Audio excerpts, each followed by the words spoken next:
여러분, 지금 믿기 힘든 일이 벌어지고 있습니다. 저기 사람들 어디 가는 거야? 나도 모르겠어. 에이펙은 끝났는데 왜 저렇게 많이 들어오는 거지? 에이펙 경주 정상회의가 끝난 지 며칠이 지났습니다. 각국 정상들은 이미 귀국했고 회의장은 텅 비었습니다. 그런데 인천공항 입국장에는 오히려 더 많은 외국인들이 몰려들고 있었습니다. 더욱 놀라운 소식이 있습니다.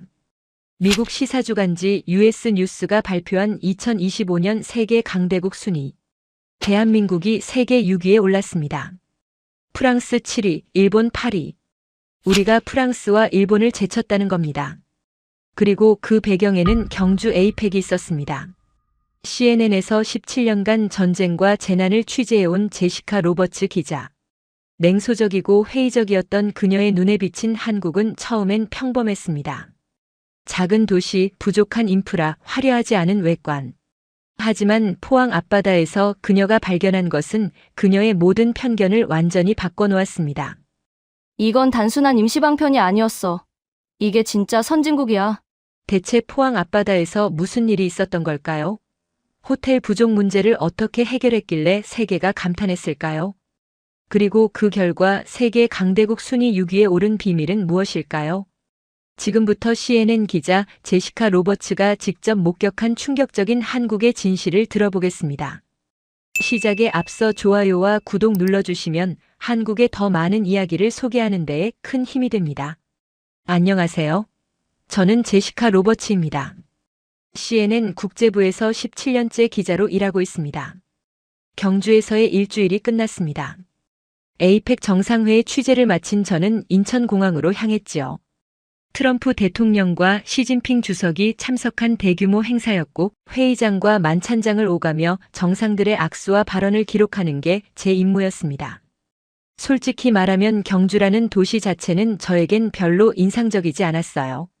낡은 절 몇 곳과 흙으로 덮인 무덤들, 오래된 돌탑이 전부였거든요. 조용한 지방 도시에 불과했습니다. 공항에 도착했을 때는 이미 오후였습니다. 공항 입구부터 심상치 않았어요. 평소보다 훨씬 더 많은 사람들이 보였습니다. 출국 수속을 밟으러 가는데 1층 입국장 쪽에서 엄청난 인파가 몰려 나오고 있었거든요. 체크인 카운터에서 뉴욕행 탑승권을 받았습니다. 직원에게 물었어요. 오늘 입국자가 많은 것 같다고요. 직원은 고개를 끄덕이며 에이펙 끝나고 나서 오히려 더 많아졌다고 했습니다. 관광객들이 폭주하고 있다는 거였어요. 이해가 되지 않았습니다. 행사는 끝났는데 왜 사람들이 더 들어오는 걸까요? 보안 검색대를 통과하면서도 계속 그 생각이 머릿속을 떠나지 않았습니다. 면세점 구역을 지나가는데 한 무리의 외국인들이 대화하는 소리가 들렸습니다. 일본어였어요. 경주 정말 좋았어, 친절해서 감동받았어 같은 말들이 들렸지요. 제가 방금까지 있던 그 경주 말인가요? 게이트로 가는 길에 또 다른 그룹을 봤습니다. 중국어로 대화하고 있었는데 포항 크루즈 최고였다는 단어가 들렸어요. 포항? 크루즈? 저는 일주일 동안 경주에 있었는데 그런 얘기는 한 번도 듣지 못했습니다. 게이트 앞 대기석에 앉았습니다. 30분 후면 탑승이었어요. 노트북을 꺼내 취재 메모를 정리하기 시작했습니다. 그런데 집중이 되지 않았어요. 자꾸 아까 들었던 대화들이 생각났거든요. 저는 멈췄습니다. 뭔가 놓쳤다는 느낌이 강하게 들었어요. 일주일 동안 회의장만 쫓아다녔지 정작 이 행사가 어떻게 운영됐는지는 제대로 보지 못했던 겁니다. 탑승 안내 방송이 나왔습니다. 뉴욕행 비행기가 곧 출발한다는 내용이었어요. 사람들이 하나둘 줄을 서기 시작했습니다. 저도 가방을 들고 일어섰지요. 하지만 발이 떨어지지 않았습니다. 기자로 17년을 일하면서 터득한 본능 같은 게 있어요. 뭔가 큰 이야기가 있는데 놓치고 가는 것 같다는 느낌 말입니다. 지금이 바로 그런 순간이었습니다. CNN 본사에 메시지를 보냈습니다. 귀국 연기, 경주 후속 취재 진행. 답장은 빨랐어요. 승인, 내일까지 업데이트 전송. 공항철도에 몸을 실었습니다. 창밖으로 인천공항이 멀어지고 있었어요. 저는 지금 출국을 포기하고 다시 취재 현장으로 돌아가고 있었습니다. 동료들은 이해하지 못할 거예요. 취재는 끝났는데 왜 다시 가느냐고 물을 겁니다. 하지만 확신이 들었습니다. 제가 놓친 게 분명히 있어요. 포항이라는 곳, 크루즈라는 단어, 그리고 사람들의 감탄 섞인 목소리들. 이 모든 게 하나의 큰 그림을 이루고 있을 거라는 생각이 들었습니다. 서울역에서 경주행 기차표를 끊었습니다. 다음 열차는 1시간 후였어요. 역 대합실에서 노트북을 열어 검색을 시작했습니다. 에이펙 경주 포항, 에이펙 크루즈 같은 키워드로 뉴스를 찾아봤지요. 몇 개의 기사가 나왔습니다. 포항 영일만항에 대형 크루즈 2척이 입항했다는 내용이었어요. 숙박시설로 활용됐다고 했습니다. 1,100명을 수용했다는 기사도 있었고요. 저는 일주일 동안 경주에 있었는데 이런 얘기를 전혀 듣지 못했습니다. 기자들은 모두 정상회의장과 만찬장만 쫓아다녔거든요. 진짜 이야기는 40분 거리 포항에서 벌어지고 있었던 겁니다. 기차에 올랐습니다. 좌석에 앉아 창밖을 바라봤어요. 서울을 벗어나자 도시 불빛이 점점 작아졌습니다. 어둠 속에 희미하게 보이는 산들과 그 사이로 지나가는 작은 마을들이 스쳐 지나갔지요. 옆자리에는 젊은 한국인 커플이 앉아 있었습니다. 둘이 경주 여행 계획을 이야기하고 있었어요. 에이펙 끝났으니까 사람 좀 덜하겠지? 아니야, 뉴스 봤어? 오히려 외국인들이 더 많대. 귀가 번쩍 뜨였습니다. 정말로 폐막 후에 관광객이 더 늘었다는 거였어요. 대체 왜 그럴까요? 무엇이 사람들을 경주로 이끌고 있는 걸까요? 노트북을 열어 메모를 시작했습니다. 공항에서 들은 대화들, 포항 크루즈 관련 기사들, 그리고 지금 이 순간의 의문들을 적어 내려갔어요. 일주일 전 경주에 도착했을 때를 떠올렸습니다. 솔직히 실망스러웠어요. 작은 도시, 부족한 인프라, 화려하지 않은 외관. 제가 기대했던 국제 행사 개최지의 모습이 아니었거든요. 하지만 지금 생각해보니 제가 표면만 봤던 것 같습니다. 회의장 안팎만 취재했지 이 행사가 실제로 어떻게 돌아가는지는 들여다보지 않았던 거예요. 기차는 빠르게 남쪽으로 달렸습니다. 창밖 어둠이 점점 깊어졌어요. 저는 회의적이었습니다. 혹시 제가 너무 과대평가하고 있는 건 아닐까? 그냥 평범한 국제 행사였는데 괜히 큰 의미를 부여하려는 건 아닐까? 하지만 숫자는 거짓말하지 않습니다. 폐막 후 오히려 늘어난 입국자들, 1,100명을 수용한 크루즈 호텔, 그리고 사람들의 찬사 섞인 목소리들. 이 모든 게 우연일 수는 없었어요. 2시간 반 후 경주역에 도착했습니다. 역 밖으로 나서는 순간 놀랐어요. 몇 시간 전 제가 떠날 때와는 완전히 다른 풍경이었습니다. 역 광장이 사람들로 가득했어요. 캐리어를 끄는 외국인 관광객들, 지도를 펼쳐든 가족들, 셀카봉을 든 젊은이들이 보였습니다. 다들 웃고 있었어요. 마치 무슨 축제가 열리는 것처럼 말입니다. 택시를 잡아 탔습니다. 기사에게 물었어요. 오늘 사람이 많은 것 같다고요. 기사는 웃으며 대답했습니다. 요즘 매일 이래요. 에이펙 끝나고 나서 오히려 더 많아졌어요. 다들 한국 보러 온대요. 숙소로 가는 길 창밖을 바라봤습니다. 경주의 밤거리는 제가 일주일 전 봤던 모습 그대로였어요. 낮은 건물들, 좁은 도로, 조용한 상가들. 특별할 게 없었습니다. 하지만 사람의 표정은 달랐습니다. 거리를 걷는 외국인들의 얼굴에 미소가 가득했어요. 뭔가를 발견한 사람들의 표정이었습니다. 체크인을 하고 방에 짐을 풀었습니다. 잠시 쉬려고 했지만 가만히 있을 수가 없었어요. 거리로 나갔습니다. 편의점 앞을 지나가는데 외국인 청년 몇 명이 비닐봉지를 들고 사진을 찍고 있었습니다. 봉지 안에는 컵라면과 김, 바나나, 우유가 들어있었어요. 그걸 가지고 기념 촬영을 하고 있었습니다. 조금 더 걸어가니 화장품 가게가 보였습니다. 밤 9시가 넘었는데도 불이 환하게 켜져 있었고 사람들로 붐볐어요. 창문에 붙은 현수막에는 에이펙 참가국 특별 할인이라고 적혀 있었습니다. 안으로 들어가 봤습니다. 5명의 직원이 동시에 계산을 하고 있었어요.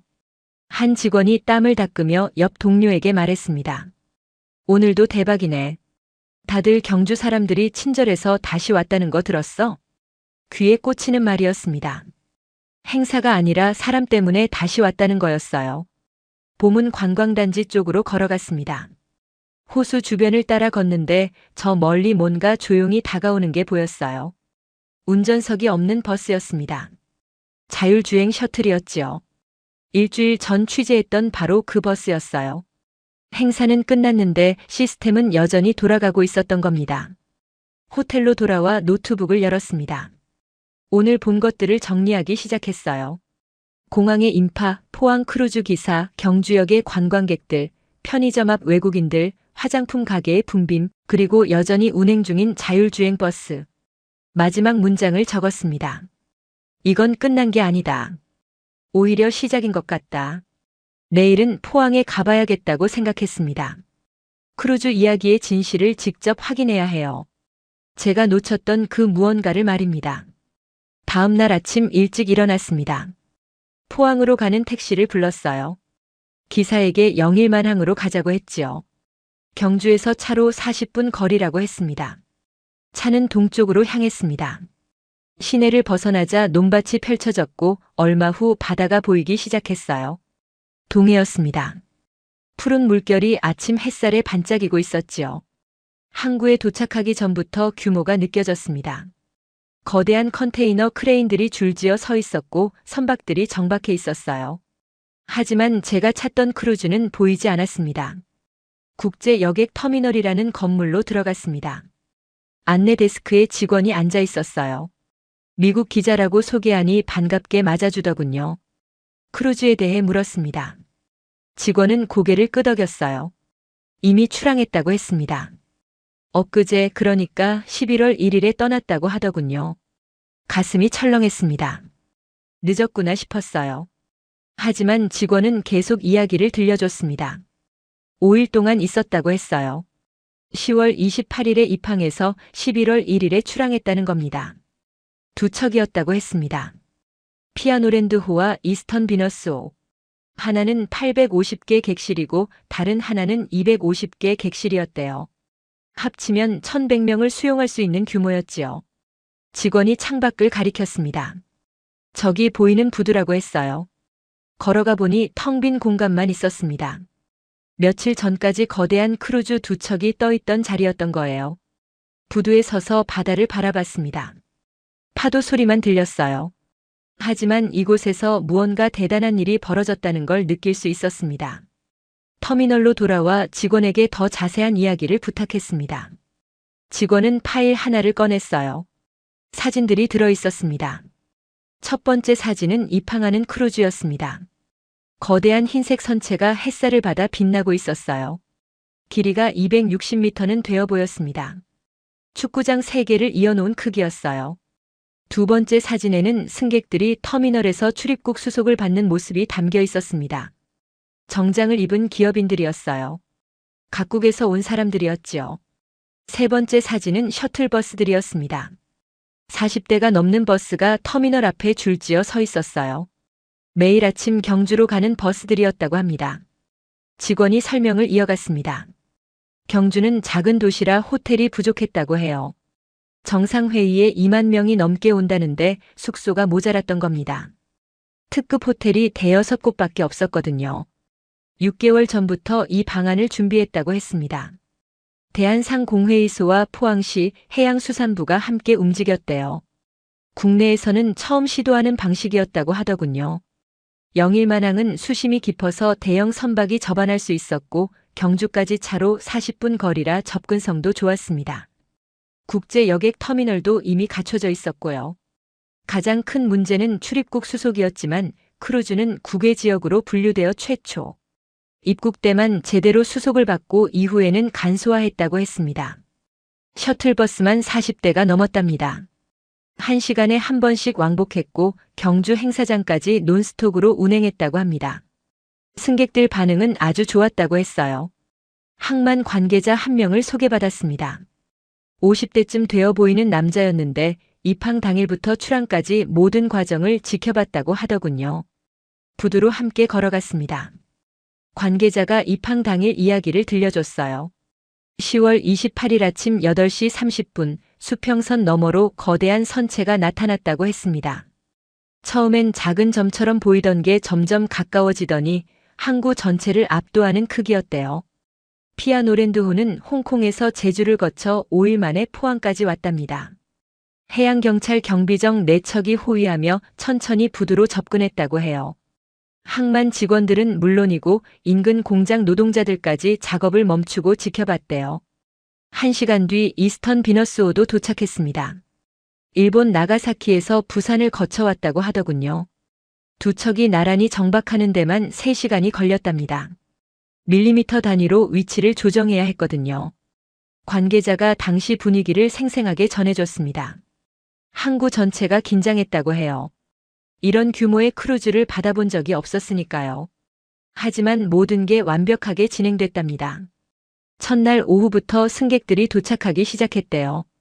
김해공항과 인천공항에서 온 외국인 기업인들이었지요. 대부분 중국과 일본 사람들이었다고 합니다. 저녁 무렵 불이 켜지기 시작했답니다. 850개 객실에서 나오는 불빛이 바다를 환하게 밝혔지요. 멀리서 보면 마치 바다 위에 떠 있는 도시 같았대요. 포항 시민들이 구경하러 몰려들었다고 합니다. 다음 날 아침 6시부터 셔틀버스들이 도착하기 시작했답니다. 40대가 넘는 버스가 터미널 앞에 줄지어 섰지요. 승객들이 크루즈에서 내려 버스에 탑승했다고 해요. 마치 출근하는 직장인들 같았답니다. 정확히 7시에 첫 버스가 출발했고 8시 40분에 경주에 도착했대요. 저녁 6시가 되면 다시 버스들이 경주에서 돌아왔답니다. 승객들은 하루 일정을 마치고 피곤한 기색이 역력했지만 표정은 밝았다고 해요. 포항시도 손님 맞이에 정성을 쏟았답니다. 입항 이틀째 되는 날 저녁 0일대 해수욕장에서 대규모 불꽃쇼를 열었지요. 1만 5천 발이 넘는 불꽃이 밤하늘을 수놓았다고 합니다. 드론 500대가 하늘에 포항의 상징물들을 그려냈대요. 사흘째 되는 날에는 선상에서 투자 설명회가 열렸답니다. 포항시가 직접 준비한 행사였지요. 포스코 제철소 견학도 있었다고 해요. 참가자가 많지는 않았지만 온 사람들은 깊은 인상을 받았답니다. 관계자의 이야기를 들으며 압도당하고 있었습니다. 이건 단순히 숙박 문제를 해결한 게 아니었어요. 한국이 세계에 보여준 창의성이자 실행력이었던 겁니다. 6개월 만에 완벽한 시스템을 구축했고 단 한 건의 사고도 없이 운영했다고 했습니다. 1,100명이 5일 동안 바다 위 호텔에서 지냈고 매일 경주를 오가며 회의에 참석했던 거예요. 부두에서 바라본 바다는 고요했습니다. 크루즈는 떠났지만 이곳에서 벌어진 일의 의미는 여전히 남아 있었어요. 보이지 않는 곳에서 완벽하게 작동했던 시스템, 소리 높여 자랑하지 않았지만 필요한 순간 완벽하게 준비되어 있던 한국의 힘 말입니다. 노트북을 꺼내 메모하기 시작했습니다. 크루즈 2척, 1,100명 수용, 6개월 준비, 출입국 간소화, 40대 셔틀버스, 1만 5천 발 불꽃쇼. 제 손이 떨리고 있었어요. 흥분 때문이었습니다. 일주일 동안 경주에 있으면서 전혀 몰랐던 이야기였습니다. 기자들은 모두 회의장과 만찬장만 쫓아다녔거든요. 진짜 이야기는 여기 포항에서 바다 위에서 벌어지고 있었던 겁니다. 포항시청으로 향했습니다. 더 정확한 내막을 알고 싶었거든요. 해양수산과 담당자가 저를 회의실로 안내했습니다. 40대 초반으로 보이는 남자였는데 두꺼운 파일 하나를 꺼냈어요. 표지에 정상회의 플로팅 호텔 운영 계획이라고 적혀 있었습니다. 파일을 넘기며 설명을 시작했어요. 준비는 작년 5월부터 시작됐답니다. 정상회의 유치가 확정되자마자였지요. 가장 먼저 한 일이 경주 지역 숙박시설 조사였대요. 결과는 참담했답니다. 특급 호텔이 6곳에 불과했고 객실 수를 다 합쳐도 800개가 안 됐다고 해요. 주변 도시까지 확대해서 조사했답니다. 포항, 울산, 대구까지 포함했지요. 하지만 역부족이었대요. 2만 명이 넘는 참가자 중 상당수는 특급 이상의 숙소를 원했거든요. 여러 방안이 검토됐답니다. 부산 호텔을 대규모로 활용하는 방안이 가장 먼저 나왔지요. 하지만 경주까지 120km였대요. 매일 왕복 3시간이 소요됐습니다. 임시 숙소 건설안도 나왔는데 예산이 조단이었고 공사 기간만 1년 반이 걸렸답니다. 무엇보다 행사 끝나면 철거해야 한다는 게 문제였지요. 막다른 골목이었습니다. 그러던 어느 날 해양수산부 관계자 한 명이 크루즈를 활용하면 어떻겠느냐고 제안했답니다. 대부분 불가능하다는 반응이었대요. 크루즈는 정기 노선을 운항하는 상업 선박이거든요. 3년에서 4년치 일정이 이미 확정되어 있었답니다. 하지만 대한상공회의소에서 적극적으로 나섰대요. 아시아 주요 선사들에게 직접 제안서를 보냈지요. 놀랍게도 긍정적인 답변이 왔답니다. 중국 선사가 운영하는 피아노랜드호가 가능하다고 했대요. 홍콩 제주 노선을 운항하던 배였는데 10월 말은 비수기라 일정 조정이 가능하다는 겁니다. 한국 선사인 두원 크루즈 페리에서도 손을 들었답니다. 이스턴 비너스호를 제공하겠다고 했대요. 5월 중순 계약이 체결됐습니다. 두 척을 합쳐 1,100개 객실이었지요. 하루 임차료만 수억 원이었지만 호텔을 새로 짓는 것보다 훨씬 경제적이었대요. 하지만 진짜 전쟁은 그때부터였답니다. 법적 문제가 산더미처럼 쌓여 있었거든요. 크루즈는 외국 선적이라 국외 지역으로 분류됐습니다. 승객이 승선할 때마다 출입국 심사를 받아야 했지요. 해양수산부, 법무부, 관세청, 질병관리청까지 합동 태스크포스가 꾸려졌답니다. 3개월간 수십 차례 회의를 했지요. 법률 검토만 수백 쪽이 나왔대요. 선례가 전혀 없었거든요. 국내에서 크루즈를 숙박시설로 활용한 적이 한 번도 없었답니다. 결국 특별 지침이 만들어졌습니다. 핵심은 간소화였지요. 최초 입국 때만 정식 절차를 밟고 이후엔 신원 확인만 하기로 했대요. 단, 보안 인증을 받은 전용 차량만 이용해야 한다는 조건이었습니다. 셔틀버스 준비도 만만치 않았답니다. 40대가 넘는 버스가 필요했거든요. 경북도청이 나섰답니다. 도내 모든 관광버스 회사에 협조 공문을 보냈지요. 놀랍게도 모두가 손을 들었답니다. 버스마다 폐쇄회로 카메라 4대씩을 설치했답니다. 기사 160명은 2주간 매일 저녁 교육을 받았대요. 기본 영어 회화는 물론이고 응급처치와 화재 대응까지 배웠답니다. 루트도 특별했습니다. 포항에서 경주까지 왕복 80km인데 일반 도로를 쓰지 않았대요. 고속도로 전용 차선을 만들었답니다. 경찰이 선도하고 후미를 경호했지요. 40분이면 도착했는데 신호등 한 번 안 걸렸답니다. 포항시도 할 일이 많았답니다. 영일만항 주변을 대대적으로 정비했지요. 국제 여객 터미널 내부를 새로 단장했고 다국어 안내판을 곳곳에 설치했답니다. 외국어 가능한 안내 인력 30명을 배치했대요. 환영 행사도 준비했답니다. 입항 이틀째 저녁 0일대 해수욕장 불꽃쇼는 포항시 역사상 최대 규모였답니다. 1만 5천 발이 넘는 불꽃을 쏘아 올렸지요. 드론쇼도 함께 진행했는데 500대를 띄웠답니다. 예산만 8억 원이 들었대요. 담당자가 설문조사 결과를 보여줬습니다. 대한상공회의소가 크루즈 이용객들을 대상으로 실시한 거였어요. 만족도가 87%였답니다. 시설 만족도는 91%, 서비스 만족도는 89%였지요. 특히 한국인 직원들의 친절함에 높은 점수를 줬답니다. 자유의견란이 가장 인상적이었어요. 한 일본 기업인은 한국의 창의성에 감탄했다고 불가능을 가능으로 만드는 힘을 봤다고 썼답니다. 중국 기업인은 한국이 진정한 선진국이라는 걸 확인했다고 적었대요. 담당자가 마지막으로 한 말이 가슴에 꽂혔습니다. 이번 경험이 앞으로도 활용될 거라고 했어요. 포항시는 영일만항을 국제 크루즈 기항지로 발전시킬 계획이랍니다. 5일간의 실험이 포항의 미래를 바꿔놓은 거였습니다. 저는 자료를 넘기며 압도당하고 있었어요. 6개월 만에 이 모든 걸 준비했다는 게 믿기지 않았거든요. 수십 개 기관이 협력했고 수백 명이 땀을 흘렸답니다. 법을 새로 만들고 시스템을 구축하고 사람을 교육했지요. 그리고 단 한 건의 사고도 없이 완벽하게 운영했던 겁니다. 시청을 나와 다시 영일만항으로 돌아왔습니다. 크루즈 승객들을 직접 만나보고 싶었거든요. 비록 크루즈는 떠났지만 당시 이용했던 사람들의 이야기를 들을 수 있을 거라 생각했어요. 터미널 앞 광장 벤치에 앉아 오는 사람들을 관찰했습니다.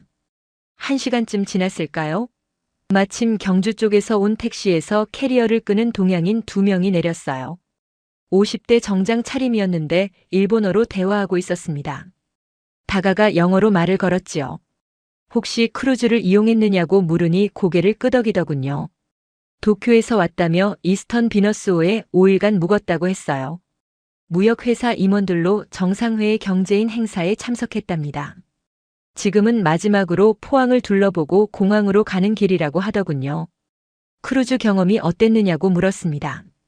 두 사람이 서로 얼굴을 보며 웃더군요. 한 명이 입을 열었습니다. 처음엔 불안했답니다. 바다 위에서 5일을 지낸다는 게 걱정됐다고 했어요.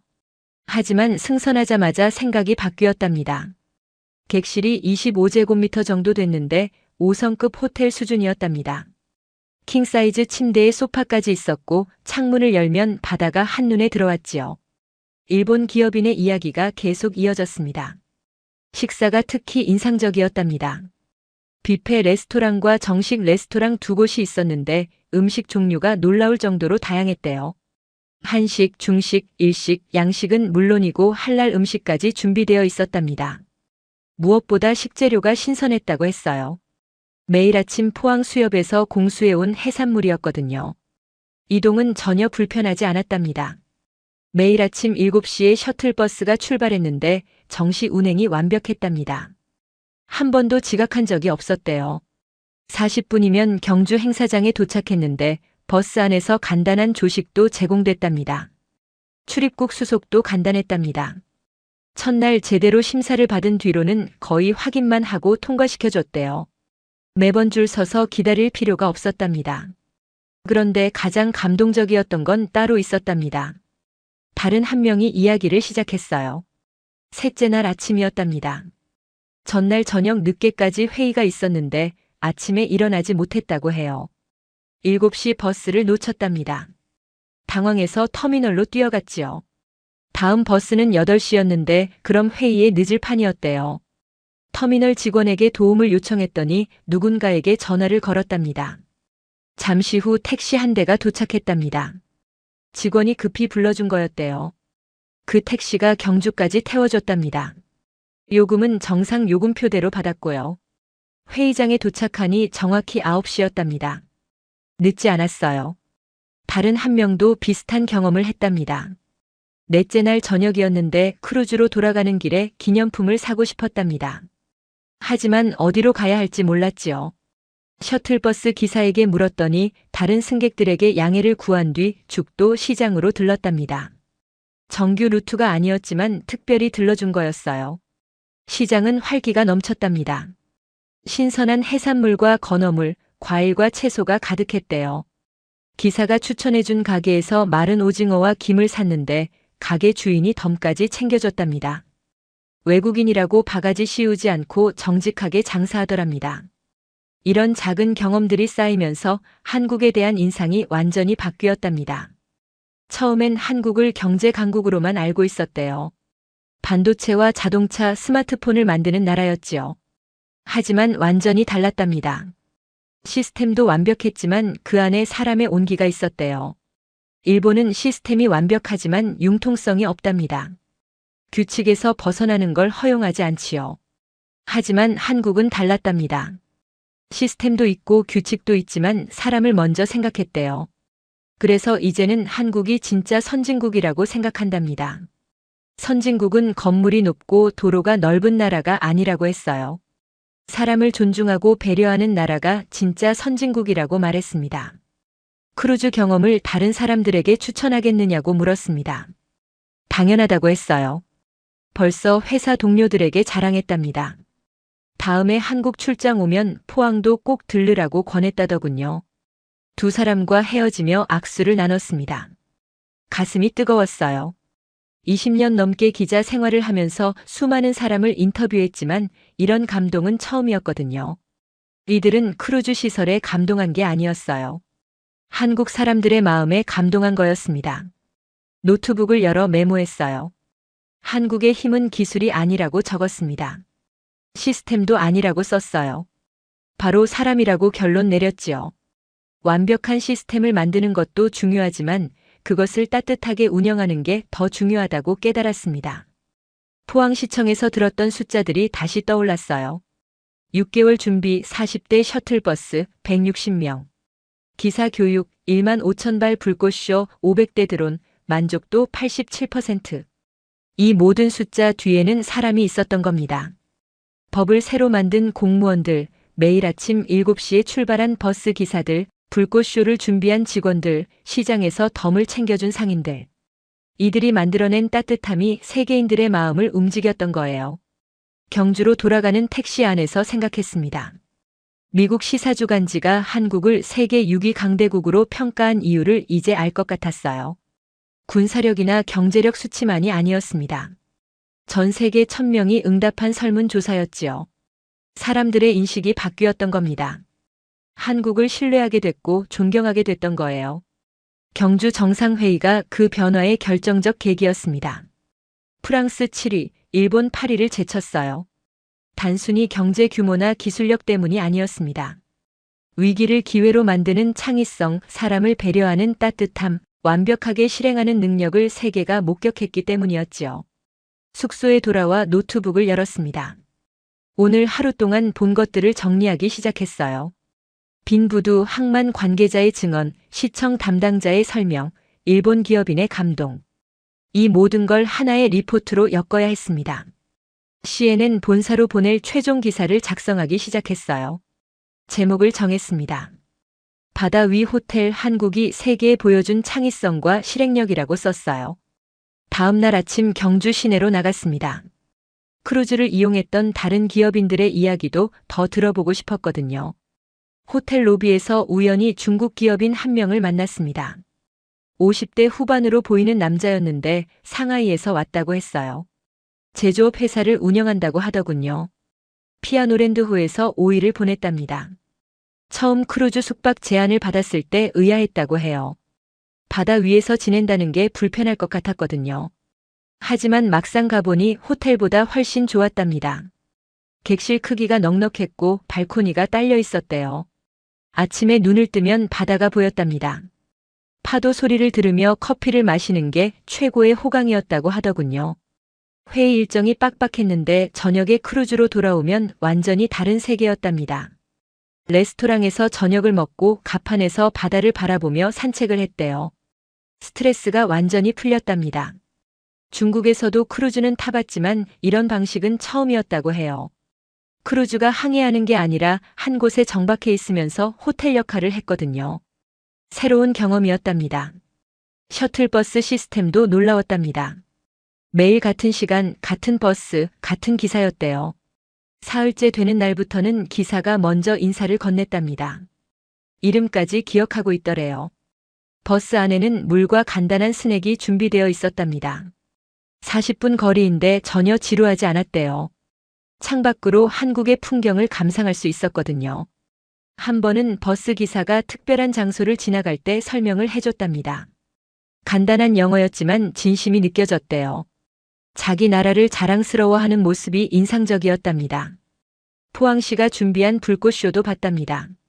입항 이틀째 저녁이었는데 크루즈 갑판에서 봤대요. 1만 5천 발이 넘는 불꽃이 하늘을 수놓았답니다. 중국에서도 불꽃쇼는 많이 봤지만 이건 특별했대요. 단순히 화려한 게 아니라 환대의 마음이 느껴졌답니다. 우리를 위해 이렇게까지 준비했구나 싶었대요. 옆에 있던 다른 승객들도 모두 감동했답니다. 식사는 정말 기대 이상이었답니다. 중국 음식도 준비되어 있었는데 본토 맛과 거의 같았대요. 한국이 이렇게까지 신경 썼다는 게 놀라웠답니다. 한식도 먹어봤답니다. 비빔밥, 불고기, 김치찌개 같은 음식들이었어요. 처음엔 낯설었는데 먹어보니 맛있었답니다. 마지막 날에는 한식만 먹었다고 하더군요. 크루즈 직원들도 친절했답니다. 대부분 한국인이었는데 간단한 중국어를 할 줄 알았대요. 완벽하지는 않았지만 소통하는데 전혀 문제가 없었답니다. 한 번은 객실 청소를 하던 직원이 메모를 남겨뒀답니다. 영어로 좋은 하루 되세요라고 적혀 있었대요. 작은 메모였지만 기분이 좋았답니다. 중국 기업인이 가장 강조한 부분은 안전이었습니다. 5일 동안 단 한 건의 사고도 없었답니다. 출입국 수속도 매끄러웠고 교통도 완벽했대요. 해양경찰이 24시간 크루즈 주변을 순찰했답니다. 밤에 갑판에 나가면 멀리서 경비정이 보였대요. 안심이 됐답니다. 중국에서는 이런 큰 행사를 할 때 보통 문제가 생기기 마련인데 한국은 달랐답니다. 모든 게 시계처럼 정확하게 돌아갔대요. 하지만 기계적이지 않고 따뜻했답니다. 회사로 돌아가면 동료들에게 이 경험을 꼭 나눌 거라고 했어요. 한국과 비즈니스를 더 확대하고 싶다고도 했습니다. 이렇게 일을 제대로 하는 나라라면 믿고 거래할 수 있을 것 같다고 하더군요. 중국 기업인과 헤어진 후 카페에 들어가 커피를 주문했습니다. 노트북을 열어 방금 들은 이야기를 정리하기 시작했어요. 그때 옆 테이블에서 영어로 대화하는 소리가 들렸습니다. 싱가포르 억양이었어요. 두 명의 남자가 크루즈 이야기를 하고 있었습니다. 다가가 말을 걸었습니다. 역시 기업인들이었어요. 싱가포르에서 IT 회사를 운영한다고 했습니다. 이스턴 비너스호를 이용했답니다. 싱가포르는 작지만 부유한 나라잖아요. 5성급 호텔에 익숙한 사람들이었어요. 처음엔 크루즈 숙박에 회의적이었답니다. 하지만 예상을 완전히 뛰어넘었다고 했어요.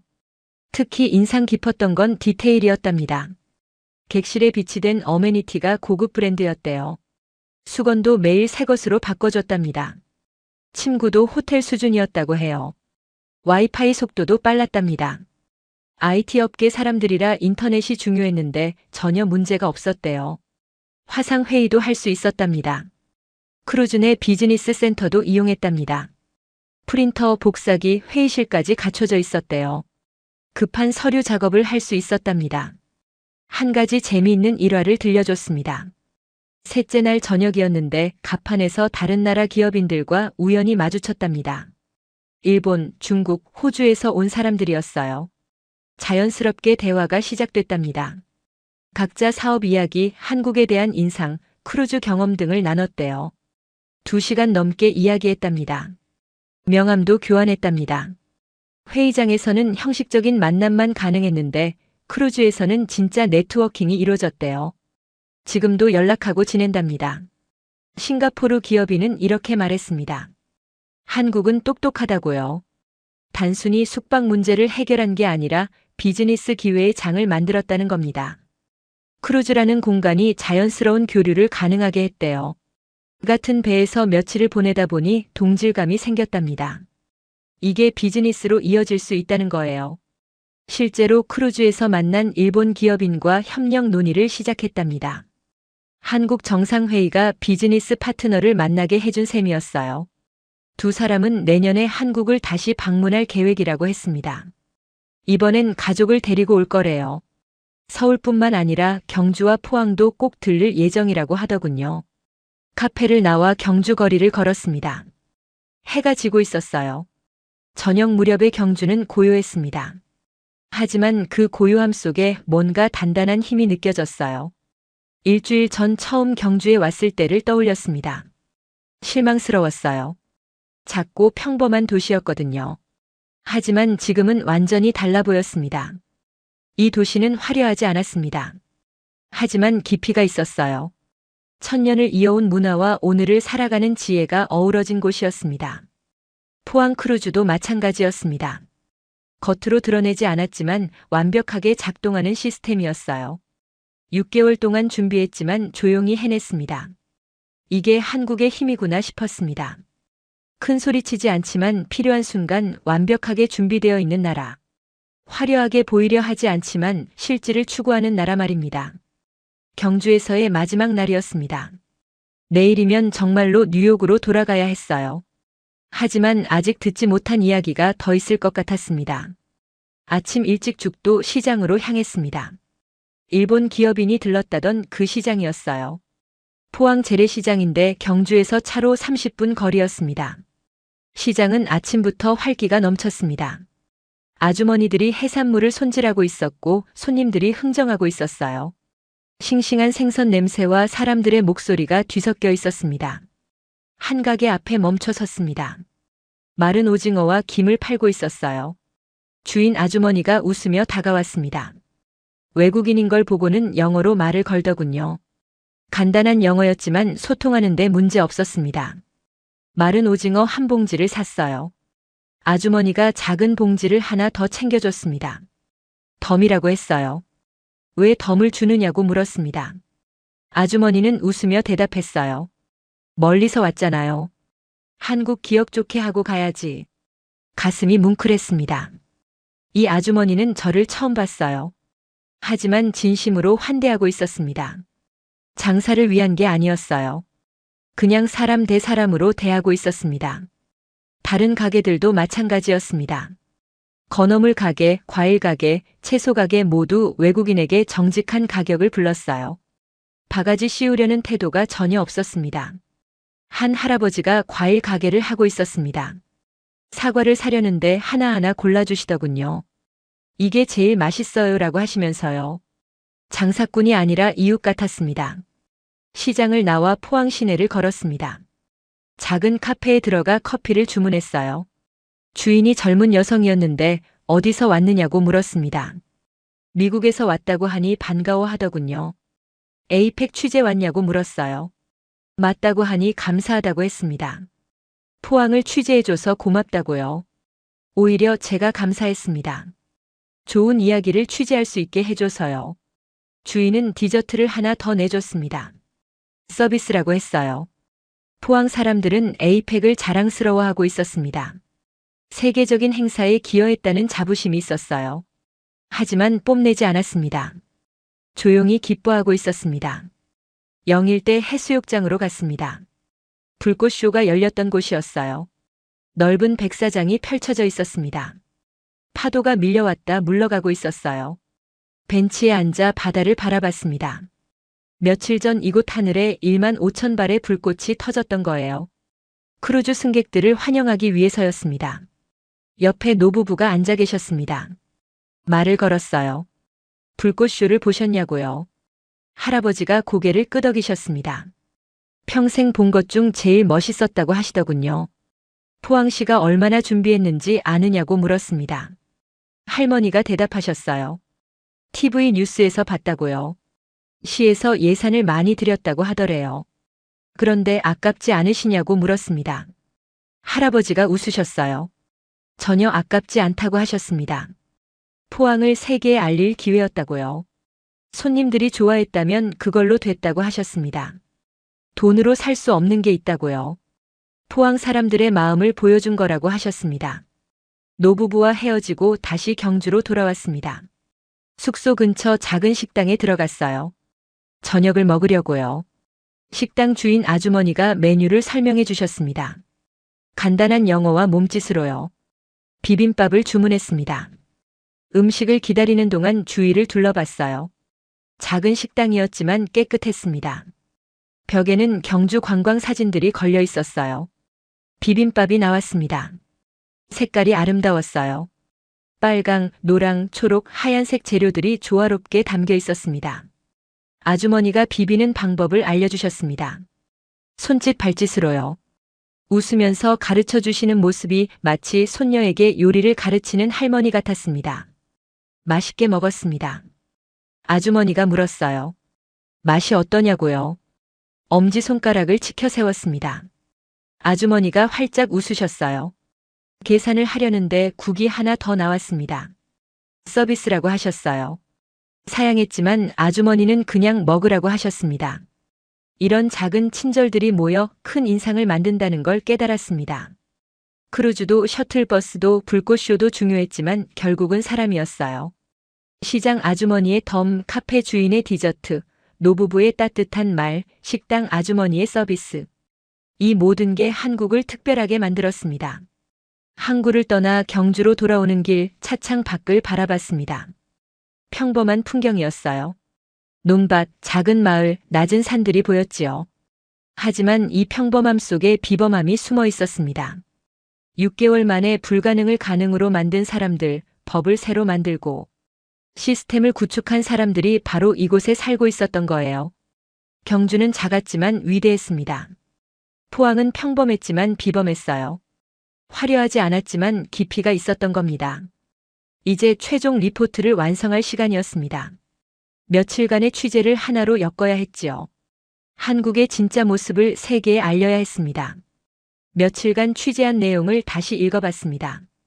인천공항의 입국 폭주, 경주역의 관광객들, 영일만항의 빈 부두, 포항시청의 준비 과정, 기업인들의 증언, 시장 아주머니의 덤, 크루즈 출항의 순간. 이 모든 이야기가 하나의 큰 그림을 이루고 있었습니다. 한국이 세계 6위 강대국이 된 이유였어요.